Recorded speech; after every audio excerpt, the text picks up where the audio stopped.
नमस्कार। इस वीडियो में हम समझने का प्रयास करेंगे कि ओपीएस में सेवानिवृत्त किसी भी कर्मचारी को क्या क्या लाभ मिलते हैं और उसे कितनी रकम कैश के रूप में मिलती है और पेंशन का प्रावधान क्या है।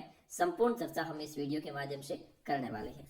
तो आइए देखते हैं इस वीडियो को और शुरू करते हैं आज का ये ओपीएस में सेवानिवृत्ति से संबंधित एक महत्वपूर्ण वीडियो। सबसे पहले ये देखना है कि कोई भी सरकारी कर्मचारी सेवानिवृत्त कब हो सकता है, किस प्रकार से सेवानिवृत्त हो सकता है। सामान्य नियमों में कहा जाए तो एक होती है स्वैच्छिक सेवानिवृत्ति।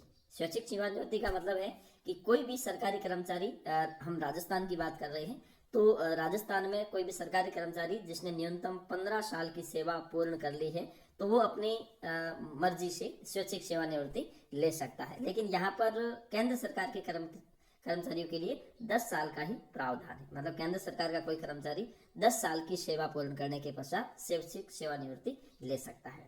दूसरी होती है अधिवार्षिक सेवानिवृत्ति, जो सरकार द्वारा निर्धारित कोई भी व्यक्ति जो 60 साल की उम्र प्राप्त कर लेता है, यानी कि 60 साल जैसे हो गए हैं, उम्र उनकी 60 साल हो गई है, तो ऐसी स्थिति में उसे सरकार द्वारा स्वतः ही सेवानिवृत्त कर दिया जाता है। एक होती है अनिवार्य सेवानिवृत्ति, जो सरकार द्वारा निर्धारित की जाती है।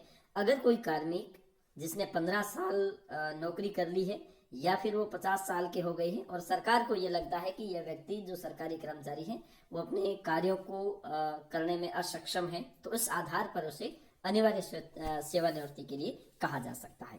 और ये सेवानिवृत्ति की अंतिम स्वीकृति आपका संबंधित नियुक्ति अधिकारी देता है। नियुक्ति अधिकारी से मतलब है कि आपकी फर्स्ट ज्वाइनिंग जिस अधिकारी के साइन से हुए थे आदेश, और वही अधिकारी, मान लीजिए अगर आप एक लेक्चरर है राजस्थान में, तो निदेशक माध्यमिक शिक्षा की ओर से आपके आदेश हुए होंगे और निदेशक माध्यमिक शिक्षा ही आपकी सेवानिवृत्ति के आदेश करेगा। अब हम देखते हैं कि इसमें कौन कौन से लाभ किसी भी सरकारी कर्मचारी को जो ओपीएस के माध्यम से, ओल्ड पेंशन स्कीम के माध्यम से रिटायर्ड होता है, तो उसे कौन कौन से लाभ मिलते हैं।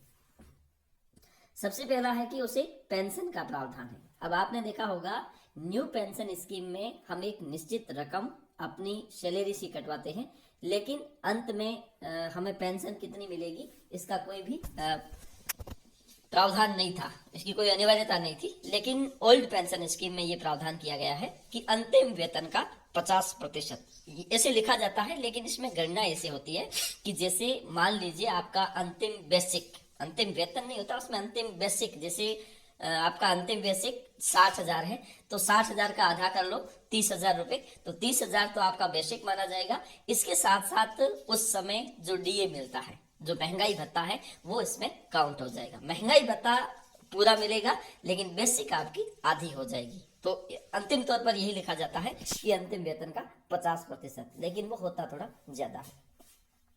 उसके बाद में दूसरा लाभ मिलता है ग्रेजुएटी का। ग्रेजुएटी से संबंधित मैंने एक वीडियो विस्तार से बताया है कि किस प्रकार से इसकी गणना होती है और किस कार्मिक को कितनी ग्रेजुएटी मिलती है, इसका भी मैंने एक विस्तार से अलग वीडियो बनाया, उसको आप देख सकते हैं। और मोटा मोटी तौर पर मैं आपको बता दूं कि आपको ये लिखा हुआ मिलेगा कि 16.5 माह का वेतन और अधिकतम 20 लाख।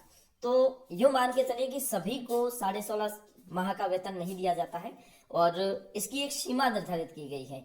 किसी भी व्यक्ति की ग्रेजुएटी की गणना की जाती है तो अगर वो राशि 20 लाख रुपए से ज्यादा होगी तो वो राशि उसे 20 लाख से ज्यादा नहीं दी जाएगी। ज्यादा से ज्यादा किसी भी कार्मिक को ग्रेजुएटी का लाभ है वो 20 लाख रुपए दिया जा सकता है, इससे ज्यादा उसे नहीं दिया जाएगा। मान लीजिए कोई व्यक्ति रिटायर्ड हुआ, उसमें इसकी ग्रेजुएटी, क्योंकि ग्रेजुएटी का निर्धारण आपकी सेवा अवधि प्लस आपके अंतिम बेसिक पर निर्धारित की जाती है। तो मान लीजिए वो 22 लाख या 23 लाख हो गया, तो इस कंडीशन में किसी भी कार्मिक को 20 लाख रुपए दिया जा सकता है। ये सीमा पहले 10 लाख रुपए थी, अब इसको 1-2 साल पहले बढ़ाकर 20 लाख कर दिया गया है। उसके बाद में उपार्जित अवकाश का नकदीकरण। उपार्जित अवकाश, कोई भी कर्मचारी अगर सेवा के दौरान अवकाश के दिन कार्य करता है, जैसे मान के चलिए कोई भी शिक्षक है और ग्रीष्मकालीन अवकाश में या फिर मध्यावधि अवकाश में कोई सरकारी कार्य करने के लिए उसकी नियुक्ति की जाती है या फिर कोई कार्य सौंपा जाता है, तो उस अवधि में किया गया कार्य, उसकी एवज में सरकार की ओर से उसे उपार्जित अवकाश दिया जाता है। हम सामान्य तौर पर उसे पीएल बोलते हैं। ठीक है ना। तो उसकी गणना जैसे 45 दिन किसी ने काम किया तो वो 15 पीएल मानी जाएगी, 3 दिन की 1 पीएल मानी जाती है। इसके साथ साथ प्रति वर्ष सरकार प्रत्येक कर्मचारी को 15 पीएल देती है शिक्षकों को, और अन्य कार्मिक जो होते हैं, जो जिनको ग्रीष्मकालीन अवकाश का प्रावधान नहीं है, उन्हें 30 पीएल दी जाती है। इस प्रकार से कोई भी कार्मिक अपने सेवा काल में 300 अधिक से अधिक 300 पीएल उपार्जित कर सकता है। अगर वो 300 पीएल उपार्जित कर रहा है तो 300 तक उसे नकद वेतन दिया जाएगा। अब नकद वेतन कैसे दिया जाएगा, जैसे जिस समय वो रिटायर्ड हो रहा है उसकी जो अंतिम बेसिक है, बेसिक प्लस डीए, उसको मान के उस आधार पर उसकी 300 दिन का वेतन दिया जाएगा। उसके बाद में जीपीएफ की राशि जमा ब्याज सहित दी जाती है। जैसे ओल्ड पेंशन स्कीम में जीपीएफ का प्रावधान है। जीपीएफ क्या है और ये किस प्रकार से इसमें कटौती की जाती है, इस पर हमने एक विस्तार से वीडियो बनाया है। इसके साथ साथ हम आपको बता दें कि एक भविष्य निधि है, एक बचत योजना है, जिसके माध्यम से कोई भी कार्मिक अपने सेवा काल में एक निश्चित राशि प्रति माह अपने खाते में जमा कर सकता है, और इस पर सरकार ब्याज देती है।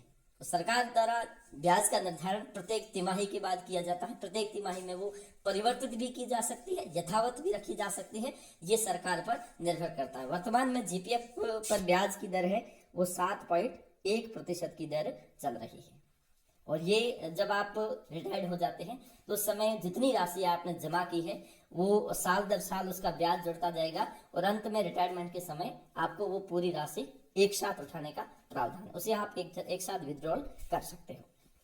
इसके साथ साथ राज्य बीमा एसआई कटौती प्रत्येक राज्य कर्मचारी करवाता है। राजस्थान की बात करें तो एसआई कटौती के अंतर्गत आप स्लेब के अनुसार आपकी कटौती होती है। अधिकतम सीमा वर्तमान में इसकी 7,000 है। 7,000 से ज्यादा प्रति माह इसमें कोई कटौती नहीं करवा सकता है, लेकिन जीपीएफ में ऐसा कोई प्रावधान नहीं है। जीपीएफ में आपके स्लेब के अनुसार मिनिमम कटौती तो होनी चाहिए, इसके साथ साथ अगर आप इसके से ज्यादा भी करवाते हैं तो करवा सकते हो। अधिकतम सीमा इसकी ये है कि आपका जो अधिकतम वेतन है उससे ज्यादा आप नहीं करवा सकते। जैसे कि आपका अधिकतम वेतन 50,000 रुपए बन रहा है तो 60,000 रुपए आप प्रति माह उसमें जमा नहीं करवा सकते हो। और ये जो राज्य बीमा है ये अंतिम तौर पर आपको दिया जाता है जितनी राशि जमा है, इसके साथ साथ समय समय पर इस पर जो राज्य सरकार आपको ब्याज देती है वो सारी राशि आप एक साथ विड्रॉल कर सकते हो। मेडिकल क्लेम की सुविधा है। मेडिकल क्लेम दरअसल आजकल उसे आरजीएचएस में समाहित कर दिया गया है। पहले वो मेडिकल के लिए अलग से इनकी आरपीएमएफ के नाम से अलग से कटौती होती थी, शायद 745 ऐसा कुछ है, तो उससे होती थी। आजकल वो आरजीएचएस में उसे समाहित कर दिया गया। कोई भी व्यक्ति जो रिटायर्ड है पेंशनर्स है और वह अगर उसमें किसी प्रकार से कोई बीमारी हो गई है, वो हॉस्पिटलाइजेशन है, तो ऐसी स्थिति में उसे ओपीडी और आईपीडी दोनों की सुविधा दी जाएगी राज्य सरकार की ओर से। इसके साथ साथ फैमिली पेंशन का भी प्रावधान है। फैमिली पेंशन जैसे 65 साल से ऊपर अगर कोई व्यक्ति जिसकी मृत्यु हो जाती है तो पेंशन है वो फैमिली पेंशन में कन्वर्ट हो जाएगी। उससे पहले अगर किसी की मृत्यु होती है तो एज ए फैमिली को मिलने वाली पेंशन है वो पूर्ण पेंशन मिलती रहेगी।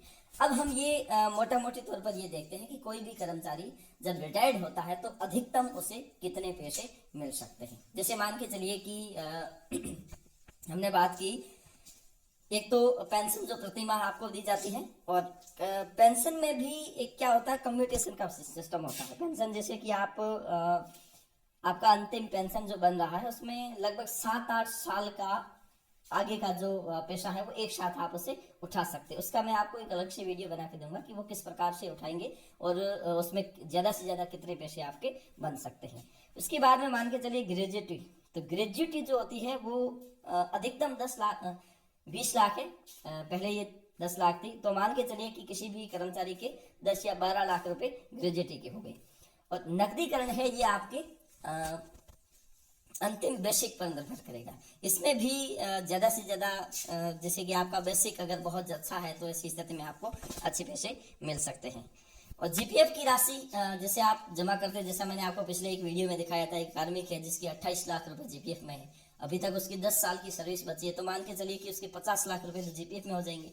और इसके साथ साथ ग्रेजुएटी मान के चलिए कि वो 12-13 लाख अगर ग्रेजुएटी की मिल जाएंगी तो मान ये 60 लाख हो गई।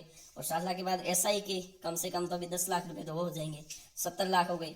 तो मोटा मोटी तौर पर ये यूँ मान के चलिए कि कोई भी सरकारी कर्मचारी मिनिमम रूप में 50 से 60 लाख रुपए है वो अंतिम तौर पर उसे सेवानिवृत्ति, जो अधिवार्षिक की सेवानिवृत्ति होती है, उस दौरान वो आसानी से प्राप्त कर सकता है। और इसके ज्यादा भी कई लोगों के 1 करोड़ से ज्यादा भी पैसे हो सकते हैं, क्योंकि जो आपने जमा की है अपनी सेवा अवधि में, जितने भी पैसे जमा किए हैं वो सारे के सारे आपको एक मुश्त दिए जाएंगे। हम इसकी प्रक्रिया क्या होती है वो अलग बात है, लेकिन एक मुश्त एक साथ आप उन पैसों को उठा सकते हैं, उसमें कोई विशेष कोई दुविधा नहीं रहती है।